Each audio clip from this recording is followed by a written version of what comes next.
This is Larry Jordan, the host of the Digital Production Buzz. The following interview is an excerpt from a recent program. To hear the entire program, visit digitalproductionbuzz.com.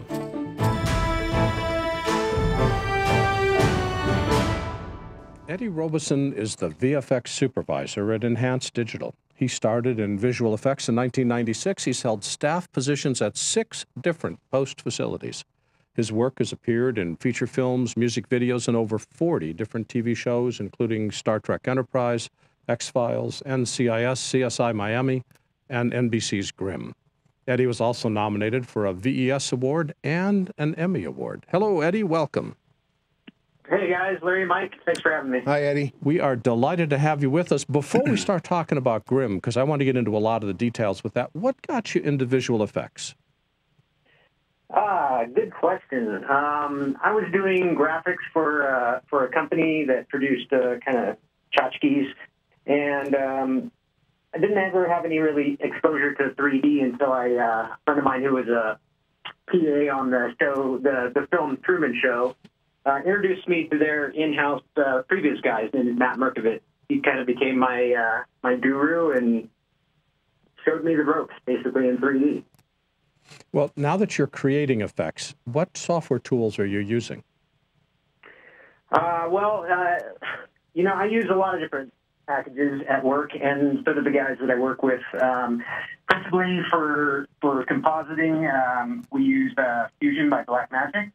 And then for 3D side of things, we use the best tool for the job, meaning we could use 3D Studio Max, we could use Maya, we could use Lightwave.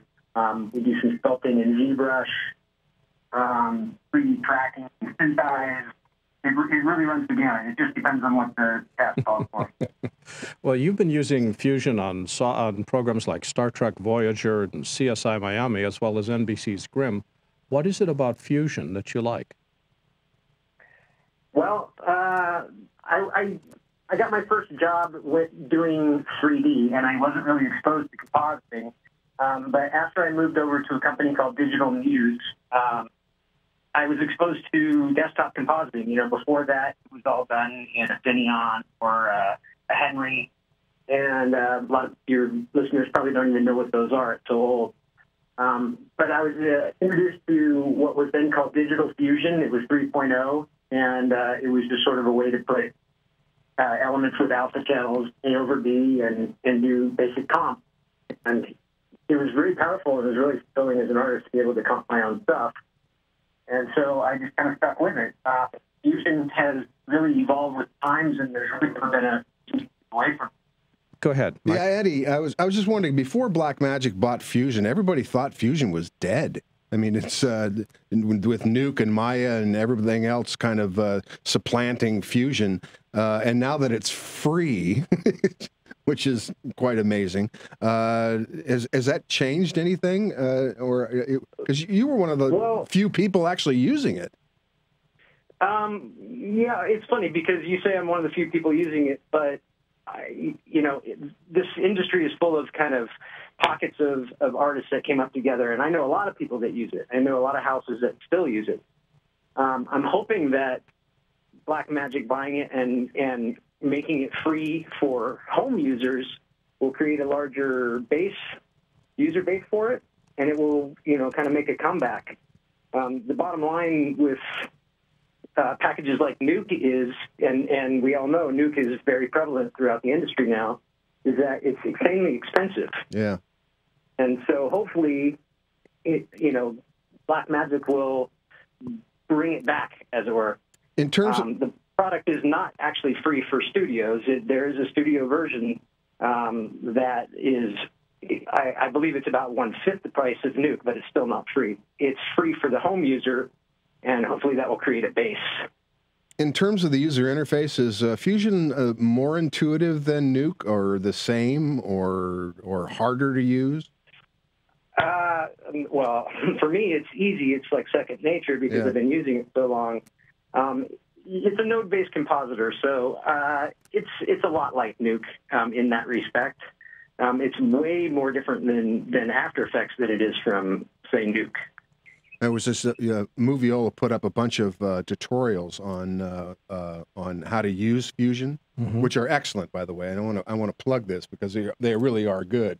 But for those of us who don't understand node-based compositing, which I don't, I can't get my head around that whole thing because we're into nonlinear editing, and the node-based compositing is just so weird. And but it's actually a lot easier than I thought it was. You just have to have talent. Well, it's not only that, but I mean, you have to just kind of get the basics of it. It really is they call it the flow, and it really does flow from one side of the screen to the other. However you want to do, you can do it top down, left to right, right to left. But you essentially just line up nodes and you pipe them into one another. You start, in my case, I start on the far left with my plate, and I end on the far right with my saver. Everything happens in between. It's pretty easy to follow. But what makes it so powerful is that you can customize it to your own taste. You're not just locked into one way of doing it. I want to focus on using Fusion with Grimm. Talk to us about your workflow. When do you get involved with each individual episode, and how does the effects process work? Well, let's see. So at the beginning, we get a script and a basic breakdown from the visual effects supervisor, who is called Ed Irasparza, and my producer Jason Sachs and myself. We sit down and we kind of go through the whole thing, and we do a bid. Now, wait. Hang on one second. Let's just put this in time. Is this before or after shooting of the show? This is immediately before. After the show is shot and they go through editorial and they start doing a rough online edit, they give us a chance to rebid the show. Then we can give a way more accurate bid of how each shot is going to work. Sometimes they have these grand designs that can't be done on a TV budget. So after it's shot and we see exactly what it all entails, then we adjust the bid. Okay, so you've got it bid, and you've got all the shots, not maybe planned, but you have a sense of how many shots you have to create. Exactly. The shots are awarded, and then we get our plates and we start production on it. And we typically get somewhere, around 2 weeks to work on an episode. Okay, jeez, you're kidding. 2 weeks? That's it? Exactly. Oh my God. Yeah, it's TV. Well, let's back up a step, because you used a term I want you to explain. You said you get your plates and you start working on the effects. What is a plate? Okay, the plate is the image sequence that is basically the background photography that was shot in production on set. So it's not just the background; it's the actors. It's whatever they shot is what you're getting. Indeed, yeah. It can be actors acting over a green screen, or it could be an establishing shot of a city. Anything they give us that is principal photography, that's the plate. Well, what about the actors that turn into those monster characters and things like that? That's not a plate, is it? Yes, it is. It is?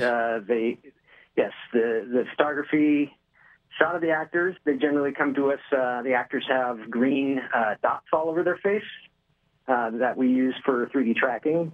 We then have to remove those dots, which is time-consuming, but it's very necessary to have them there for an accurate track.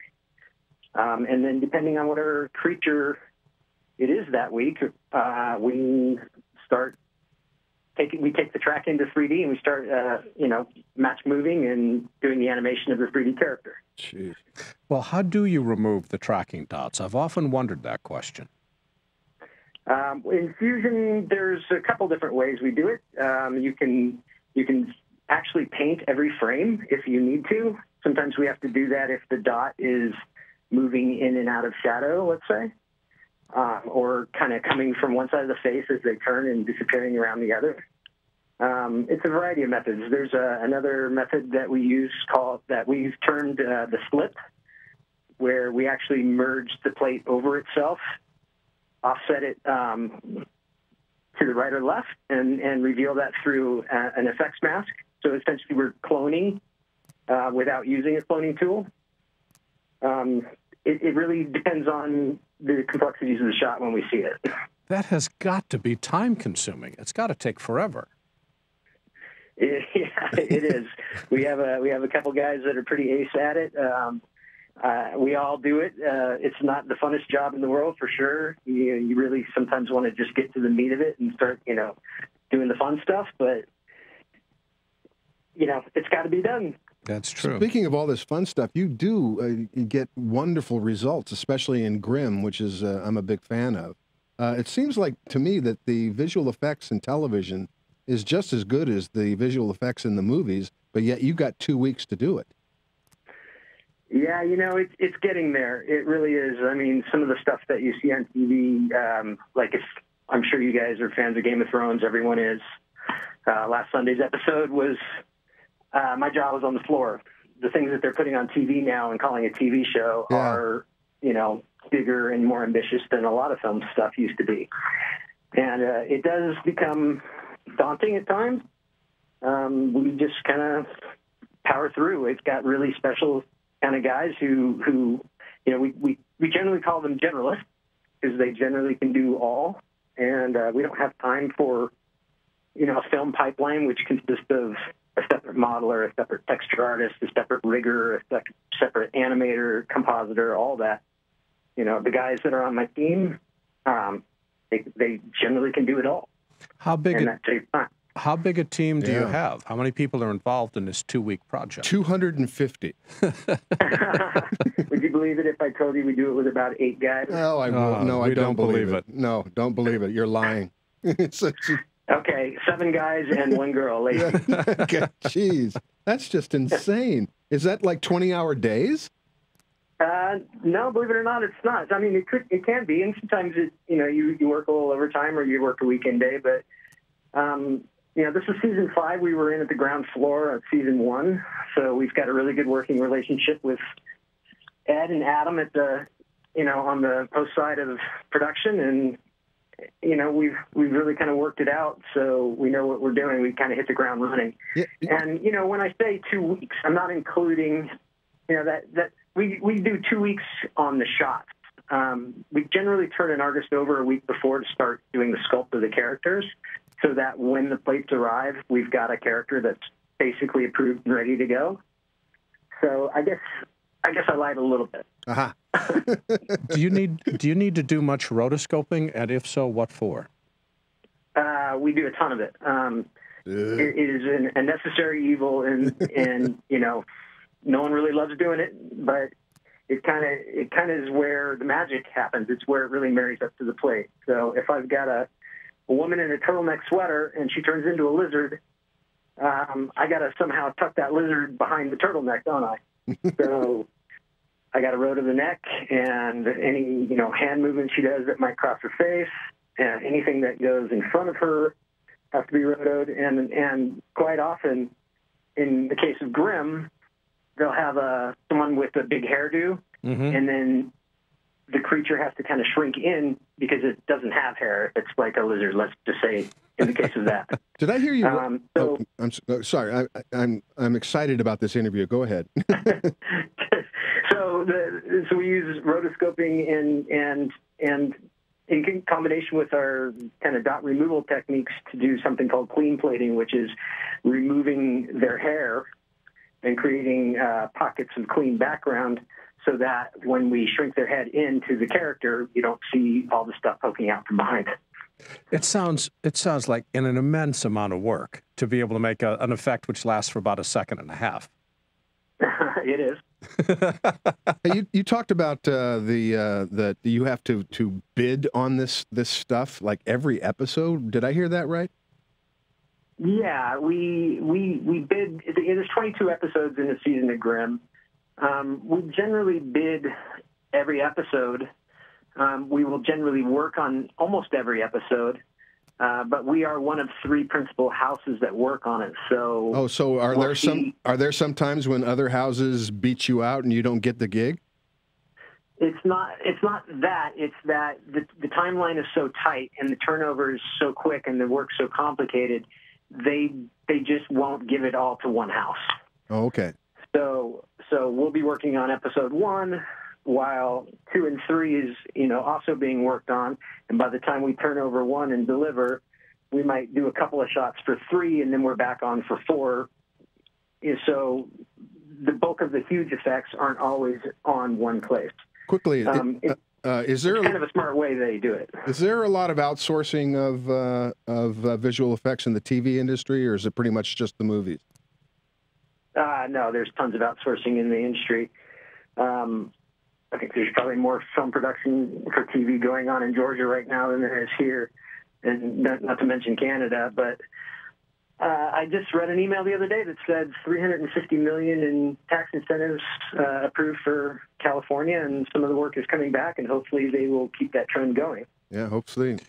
Eddie, who decides the look of the effects? Do you invent it and just surprise the producers, or do you have a lot of discussions about how stuff is going to look? Yeah, they don't like surprises. They they have a concept artist for creatures that they send real cool drawings of what they think the creature should look like from a particular angle. Now, mind you, the creature needs to be sussed out from all angles because it's 3D, and the characters could be turning all which way in front of the camera. So we have to extrapolate what it looks like on the back and around the other side and all that stuff. So typically we'll take concept art and do a sculpt. We'll do what's called a rotato, which is just a rotation of the 3D model, and send it off for approval. By the way, when Fusion comes to the Mac, are you going to be using Macs? No. My iPhone that I'm talking to you on now is as far toward the Mac as I want to get. All right. What programs are you doing besides Grimm in the few seconds we've got left? Okay, well, we just finished our first full season of Jane the Virgin. We also just finished our 3rd season of Nashville. We worked on a pilot called Rush Hour, which will be a mid-season replacement. It was picked up, and we've not heard word yet that we got it for series, but we did over 100 shots for that pilot. Wow. We worked on Episodes, which is on Showtime, I believe. And Eddie, for people that want to keep track of what you guys are doing, where can they go on the web? Enhance VFX, not with an E, but with an I. So INHANCE VFX.com, or just enhance.com. And Eddie Robeson is the VFX supervisor for Enhance Digital. Eddie, thanks for joining us today. You bet. Thanks, Eddie. That was a lot of fun. Bye-bye. Thanks.